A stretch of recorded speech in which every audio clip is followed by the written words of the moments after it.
just to tell you guys, give you guys a little bit of a background on what I do. My channel, my main channel that I spend most of my time and effort on is Now You See TV. Okay. This is what I love doing. This is the reason I love doing it is because I'm informing people, helping them. I'm spreading the gospel. And I know not everybody listening is going to be a believer, but this is my most important thing in life. This is what I'm commissioned to do, to spread the news and to also just inform people about tricks that the devil's playing, tricks that the world's playing on them. Also, ancient history, just things like that. So I've made this my passion. Okay. And that's one of the steps right off the bat. You're going to have to make whatever you're doing it needs to be your passion. If it's not your passion, if it's not something you love doing, then it's going to fail. It's already failed. Okay. It has to be, in order for people to succeed, they have to love what they're doing.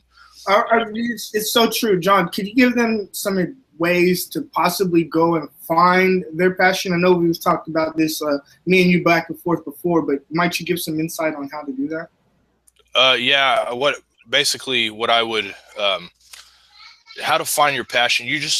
Everybody has something that they're made to do, in my opinion. And I believe God puts that in every person. He's made you specifically for a task. And I believe a lot of that has to do with the passion, the things that we enjoy doing.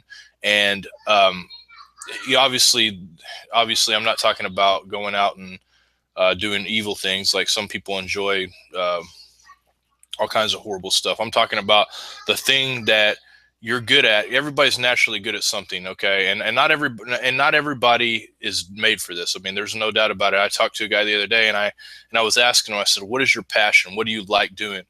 And he was like, well, I like retail. I was pretty good with retail. I like being a cashier. And so like, that's something that he's not able to kind of like transcend past to see past a job that he's working for somebody else. In order to find your passion, you have to find what you want to do. And if there's no other way to do it, you make your own path to do it. Okay. And if you're doing what God wants you to do, if you're doing what you're made to do, then God will open up a path for it to happen. Okay. But you have to walk down the path. That's the thing a lot of people fail to do, is they fail to walk down the path. I've heard this said before, so I'm not the first person to say this, but when you're young, when they go around, they ask you, what do you want to do with your life? What do you want to be?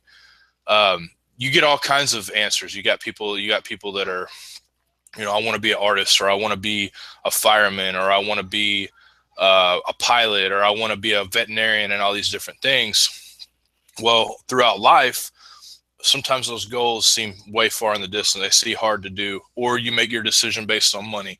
Well, I was going to be an artist, but they don't make any money, so I decided to do this. Or I was going to be this, but I couldn't do it because of this or that. There's always an excuse of why, or somebody told them in their past, you can't do this. You cannot do this. You're not good enough to do this. You need to, and they listen and they move on to something else. Okay. Life has a way of getting you and pushing you down. It has a way of pushing you down to the ground as far as you can go. And it's really easy to let that happen to yourself. It's happened to me before. It's happened. I guarantee everybody listening, at one point or another, they've been pushed down to the rock bottom, just about to where life got them off their track of doing what they wanted to do. So finding what you want to do is as easy as looking at yourself and say, what do I have a passion for? For me, the passion is to spread the gospel, to spread the truth, to make the world a better place. That's my passion, and that's how I found it.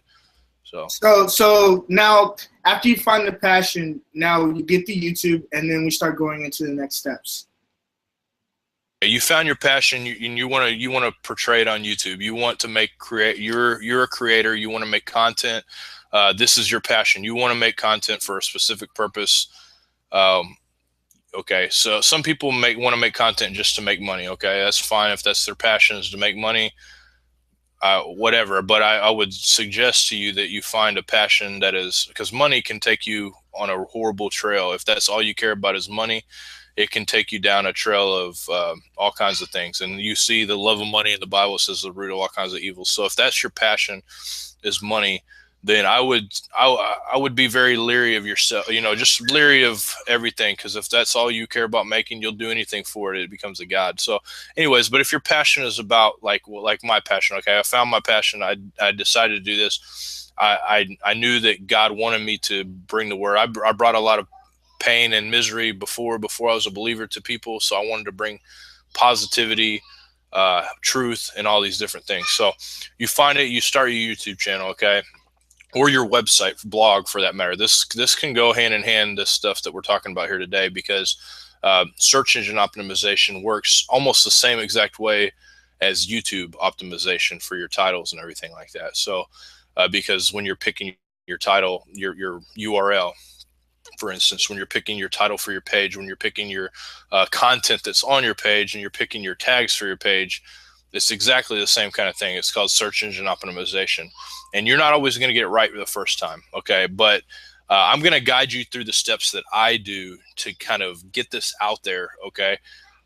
Because it's not easy, especially if you have no subscribers. You're not going to get any instant views right off the bat. But the hope is to be able to have a good search engine optimization to where over time people be searching, they'll find your video, eventually they subscribe. Another key point that I think that is very almost more important than this, and it's about the same importance, is to be consistent with your stuff, with your stuff you put out. Be very consistent. Put out a video. If you're going to put out a video every Wednesday, you say you're going to do it every Wednesday. If you say you're going to put out a video every day, put it out every day, because people that keep coming back, you develop a relationship with these people. A lot of the people that listen to my Now You See TV, they were my friends. I consider them friends and family. I talk to them almost every day because we have a chat where people can talk. And speaking of that, I think you have a chat right here. So if anybody has any questions, at some point, make sure to ask them in the chat, and we'll get to it a little bit. We do have a live chat going on right now. So just like John said, if you have any questions and maybe you're not understanding something, ask, and we'll do our best to get back to it and respond to the questions that you have. Ladies and gentlemen, without further ado, let's get this knowledge. Yeah, and so being consistent is a major thing, because a lot of YouTubers will come on here and they'll throw a video up once a month, which is fine if that's what you're planning to do, but don't plan on getting a lot of subscribers that are very interested in everything that you do. They might be interested in, every now and then if you pop up a video, they're kind of like, well, that's cool. But if you want to create like a fan, and my goal is I like to create a fellowship, a family, of kind of environment. And so I want to do shows as often as possible because I want to see my friends and family. It's kind of that's the kind of concept you have. And I think that's one of the most important things, is being able to make it as easy as you can for your listeners, and as enjoyable as you can for your listeners every time. And that obviously turns into success on their part and your part. It's a really mutual beneficial thing, because they enjoy hanging out with us. We enjoy hanging out with them. They have other people in the chats that they enjoy hanging out with every time. And they also just enjoy watching the videos. Sometimes when they can't make it live, they still enjoy watching because they want to see what we have to say to talk about. So, okay, that's important. But one thing, in order to get those people to watch your videos, you're going to have to do titles. So I'm going to, hold on one second here. I'm going to get a screen share. And this is... Did you enjoy this information? If so, please share it. And be sure to tune in every single Tuesday at 2 p.m. Eastern Standard Time. John Pounders from Now You See TV and Montez McCamish from itsmontez.com will be discussing powerful topics. Get this knowledge. Thanks so much for tuning in.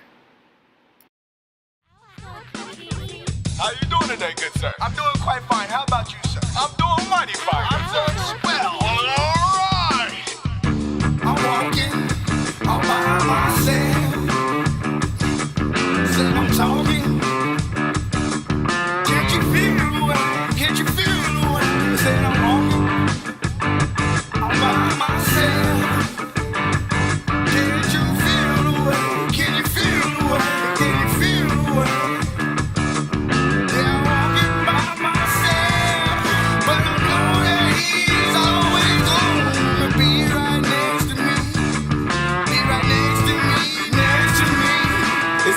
from that south side, call it the best side. Life give me the worst side, I guess that it hurt inside. Sugar, honey, iced tea, sweet pea, pretty pink inside. Frequently I peek inside, drink till it's wicked side. Yeah, one question all over my mind. Sometimes I ain't got the time, but by saying bye-bye, this time I got